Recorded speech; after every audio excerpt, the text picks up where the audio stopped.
নমস্কার। আজকের আমি যে গল্পটি পড়ে শোনাবো সেটি হচ্ছে নারায়ণ গঙ্গোপাধ্যায়ের অমর সৃষ্টি টেনিদার একটি গল্প। গল্পটির নাম হলো পেশোয়ার কি আমির। শুরু করছি গল্পটি। গল্পের নাম পেশোয়ার কি আমির।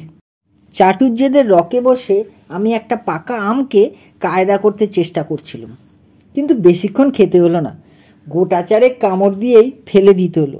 এসা টক, দাঁতগুলো শিরশির করতে লাগলো, মেজাজটা বেজায় খিচড়ে গেল আমার। বাড়িতে মাংস এসেছে দেখেছি, রাত্রিরে জুত করে হাড় চিবোতে পারবো কিনা কে জানে। এই সময় কোত্থেকে পটল ডাঙার টেনিদা এসে হাজির। গাক গাক করে বললে, এই বেলা, আমটা ফেলে দিলি যে? যাচ্ছে তাই টক খাওয়া যায় নাকি? টক? টেনিদা ধূপ করে আমার পাশে বসে পড়লে, বললে, টক বলে বুঝি গেরাজ্জি হলো না? সংসারে টক যদি না থাকতো তাহলে আচার পেতিস কোথায়? টক যদি না থাকতো তাহলে কি করে দই জমতো? টক যদি না থাকতো তাহলে চাল কুমড়োর সঙ্গে কামরাঙার তফাৎ কি থাকতো? টক যদি না থাকতো তাহলে পিঁপড়েরা কি করে টক টক হতো? টক না থাকলে পৃথিবীতে আরো অনেক অঘটন ঘটতো, কিন্তু সেসবের লম্বা লিস্টই শোনবার মতো উৎসাহ আমার ছিল না। আমি বাধা দিয়ে বললাম, তাই বলে অত টক আম কোনো ভদ্রলোকে খেতে পারে? আমের গন্ধে কোত্থেকে একটা মস্ত নীল রঙের কাঁঠালে মাছি এসেছে। সেটা শেষতক টেনিদার খাড়ার মতো মস্ত নাকটার ওপর বসবার চেষ্টা করছিল।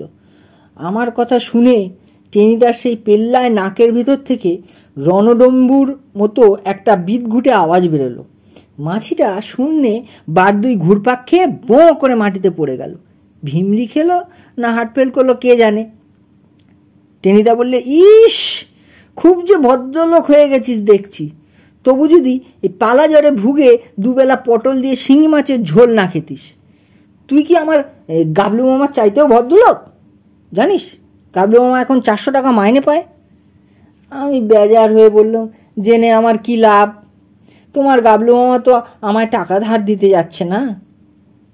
তোর মতো অখাত দিকে টাকা ধার দিতে বয়ে গেছে গাবলু মামার। টেনিদার নাক দিয়ে আবার একটা আওয়াজ বেরোলো। জানিস, 3 বার আইএ ফেল করা গাবলু মামা অত বড় চাকরিটা পেল কি করে? স্রেফ টক আমের জন্য। টক আমের জন্য? আমি হাঁ করে রইলুম। টক আম খেলে বুঝি ওই রকম চাকরি হয়? খেলে নয় রে গাধা, খাওয়ালে। তবে তাক বুঝে খাওয়াতে জানা চাই। বলছি তোকে ব্যাপারটা, অনেক জ্ঞান লাভ করতে পারবি। তার আগে ওই গলির মোড় থেকে 2 আনার ডালমুট নিয়ে আয়। জ্ঞান লাভ করতে চাই আর না চাই, টেনিদা যখন ডালমুট খেতে চেয়েছে তখন খাবেই। পকেটে পয়সা থাকলেও ঠিক টের পায়। কি করি, আনতেই হলো ডালমুট।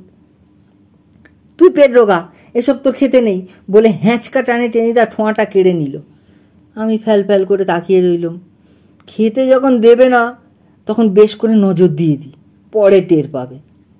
টেনিদা ভূক্ষেপ করলে না, বললে, তবে শোন, আমার মামাবাড়ি কোথায় জানিস তো? খড়গপুরে। সেই খড়গপুর যেখানে রেলের ইঞ্জিন টিঞ্জিন আছে। সেবার গরমের ছুটিতে মামাবাড়ি বেড়াতে গেছি। ওই যে কি একটা ছড়া আছে না, মামাবাড়ি ভারী মজা, কিলচর নাই। কথাটা একদম বোগাস, বুঝলি? কখনো বিশ্বাস করিসনি। অবশ্য মামাবাড়িতে ভালো লোক একেবারে নেই তা নয়। দিদিমা, দাদু এরা বেশ খাসা লোক। বড় মামিরাও মন্দ নয়, কিন্তু ওই গাবলু মামাটামা, বুঝলি, ওরা ভীষণ ডেঞ্জারাস হয়। বললে বিশ্বাস করবি না, 7 দিনের মধ্যে গাবলু মামা 2 বার আমার কান টেনে দিলে। এমন কিছু করিনি, কেবল একদিন ওর ঘড়িটা একটু চাবি দিচ্ছিলাম, তাতে নাকি স্প্রিংটা কেটে গেছিল। আর একদিন ওর সাদা নাগড়াটা কালো কালি দিয়ে একটু পালিশ করেছিলাম, আর নেটের মশারিতে কাঁচি দিয়ে একটা গ্র্যান্ড জানলা বানিয়ে দিয়েছিলাম। এর জন্য 2 দিন আমার কান ধরে পাক দিয়ে দিলে? কি ভীষণ ছোট লোক বল দেখি। তা করুক গে, গাবলু মামা খড়গপুরে দিনগুলো আমার ভালোই কাটছিল।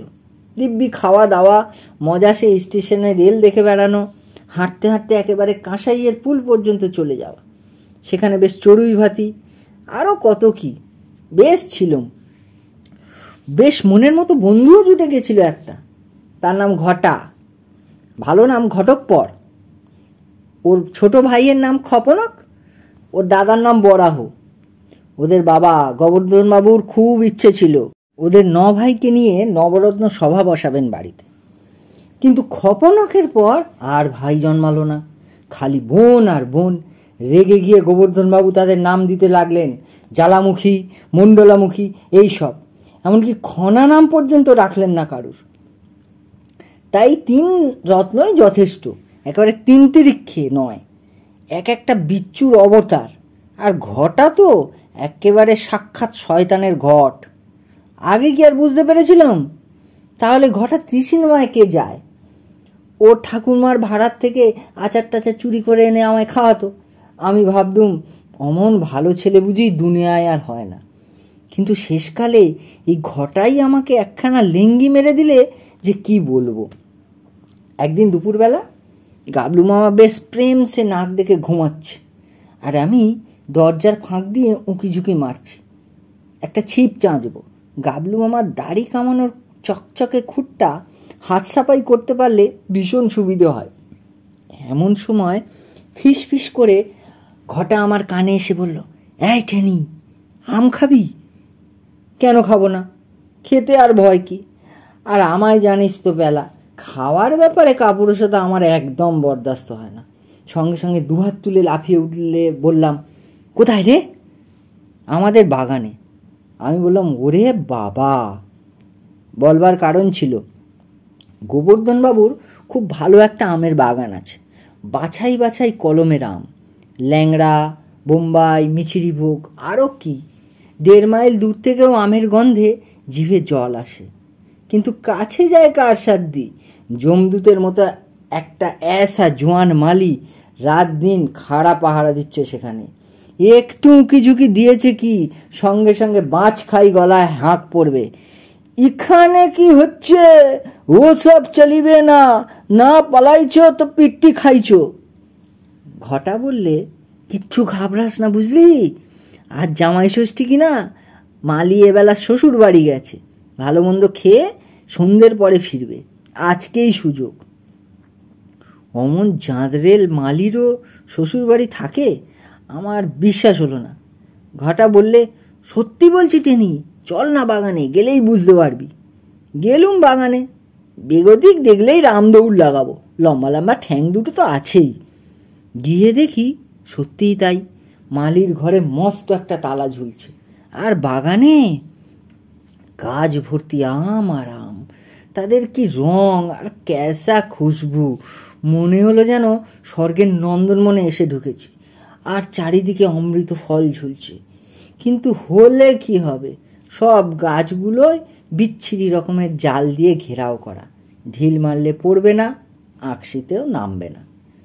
শুধু একদিকে বেঁটে চেহারার একটা গাছে কোনো জাল নেই, আর কি আম হয়েছে সে গাছটা, মাটির হাতখানে কাছাকাছি পর্যন্ত আম ঝুলে আছে, পেকে টুকটুক করছে আমগুলো, লালে আর হলদেতে কি আশ্চর্য রং, দেখেই আনন্দে আমার মূর্ছা যাওয়ার জো হলো।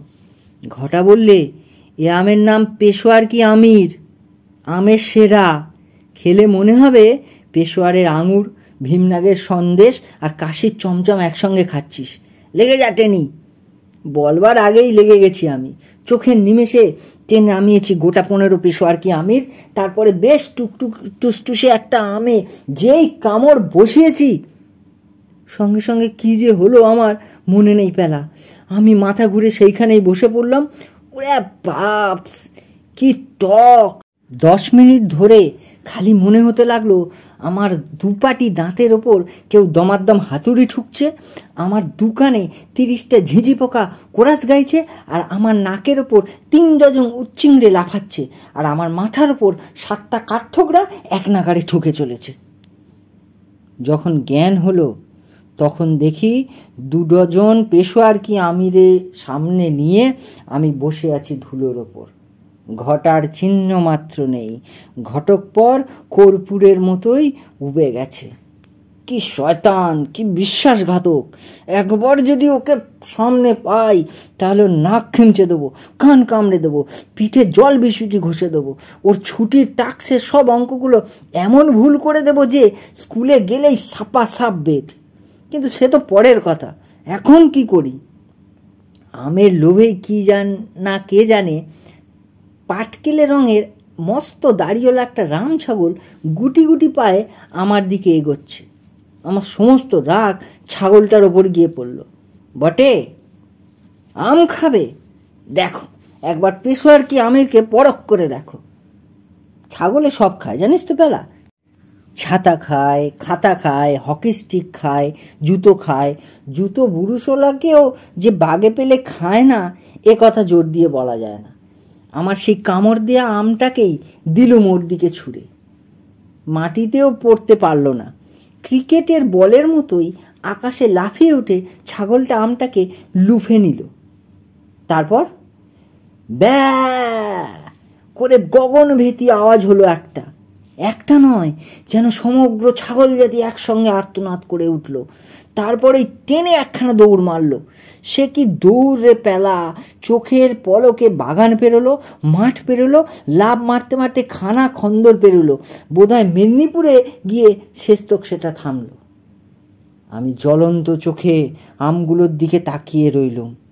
ঘটাকে একটা খাওয়াতে পারলে বুকের জ্বালা নিভত, কিন্তু সেটাকে আর পাই কোথায়? 3 দিনের মধ্যেও টিকিট ডগাটি পর্যন্ত দেখতে পাবো না, এটা নিশ্চিত। তাহলে কাকে খাওয়াই? নির্ঘাত গাবলু মামাকে। 2 দিন আমার কান দুটো বেহালার কানের মতো আচ্ছা করে মুচড়ে দিয়েছে। এ আম গাবলু মামারই খাওয়া দরকার। গোটা 8 আম কোঁচড়ে লুকিয়ে ফিরে এলুম। ভগবান ভরসা থাকলে সবই সম্ভব হয় পেলা, বুঝলি? বাড়ি ফিরে দেখি ভীষণ হইচই। গাবলু মামা কোন সাহেবের সঙ্গে দেখা করতে যাচ্ছে চাকরির চেষ্টায়। দইয়ের ফোঁটা টোটা পড়ানো হচ্ছে।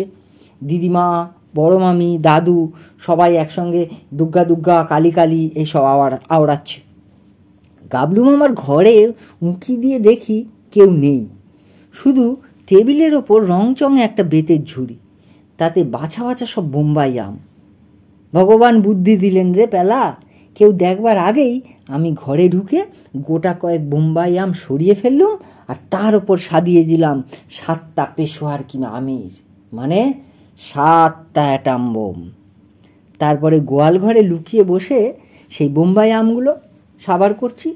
দেখি না সেই ঝুড়িটা নিয়ে গাবলু মামা গটগটিয়ে বেরিয়ে গেলেন, আর দাদু দোরগোড়ায় দাঁড়িয়ে সমানে কালি কালি বলতে লাগলেন। এইবার আমার চটক ভাঙল। হ্যাঁ, ওই আম সাহেবের কাছে ভেট যাচ্ছে। গাবলু মামার অবস্থা কি হবে ভেবে আমারই তো গায়ের রক্ত জমে গেল। চাকরি তো দূরের থাক, হাড়গোড় নিয়ে গাবলু মামা ফিরলে হয়। বেশ খানিকটা অনুতাপই হলো এবার। এ যে লঘু পাপে গুরুদণ্ড হয়ে গেল রে। বললে বিশ্বাস করবি না পেলা, ওই আমের জোরেই শেষতক গাবলু মামার চাকরি হয়ে গেল। কি? সেটাই তো আদত গল্প। যে সাহেবটার সঙ্গে মামা দেখা করতে গেল তার নাম ডাক ডেভিল। যতটা না বুড়ো হয়েছে তার চাইতে বেশি ধরেছে বাতে। প্রায় নড়তে চড়তে পারে না, একটা চেয়ারে বসে রাত দিন কোঁ কোঁ করছে। তার হাতেই গাবলু মামার চাকরি। আমি ঝুড়ি নিয়ে গাবলু মামা সাহেবকে সেলাম দিলে। তারপর নাকটা কুচকে মুখটাকে হালুয়ার মতো করে বললে, my gardens mango sir, very good sir, for your eating sir. একদম চালিয়াতি, বুঝলি পেলা। আমার মামার বাড়ির ধারে পারে আম গাছ নেই, তবুও ওসব বলতে হয়। গাবলু মামাও চালিয়ে দিলে। সাহেবটা বেজায় লোভী, তাই রাত দিন রোগে ভুগে ভুগে আরও বেড়ে গিয়েছিল। আমের ঝুড়ি দেখেই সাহেবের নোলা লকলকিয়ে উঠল। তার উপরে আবার সেই পেশোয়ার কি আমের, তার যেমন গরম তেমনি রং। তক্ষুনি সে ছুরি বের করলো টেবিলের টানা থেকে। কাম বাবু, হ্যাভ সাম, একটুখানি খাও বলেই সে এক টুকরো গাবলু মামার দিকে এগিয়ে দিল। No sir, I eat mini sir, এইসব বলে গাবলু মামা হাত তাত কজলাতে লাগলো। কিন্তু সাহেবের গো, জানিস তো, ধরেছে যখন খাইয়ে ছাড়বেই। অগত্যা গাবলু মামাকে নিতেই হলো টুকরোটা। আর মুখে দিয়েই দাদা গো গেলুম বলে গাবলু মামা চেয়ার শুদ্ধ উল্টে পড়ে গেল। কষে একটা দাঁত নড়ছিল, সেটা খসে গেল সঙ্গে সঙ্গে। আর সাহেব আমে কামড় দিয়েই বিটকেল আওয়াজ করলে হোঁ ঘস ঘঁক।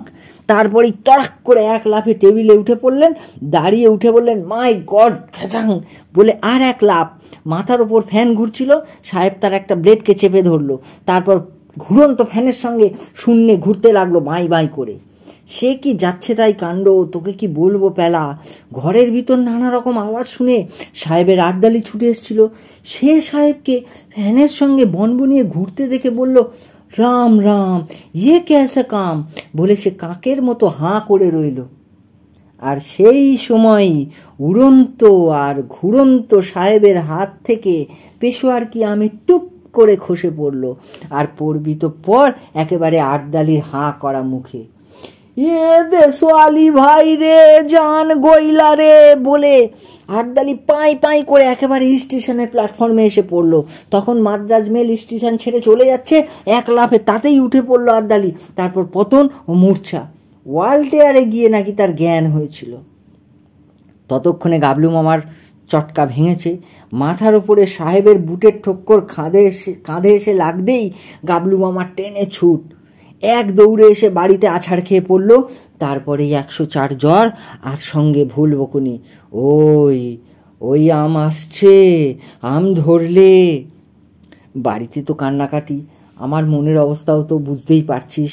কিন্তু পরের দিন তাজ্জব কাণ্ড।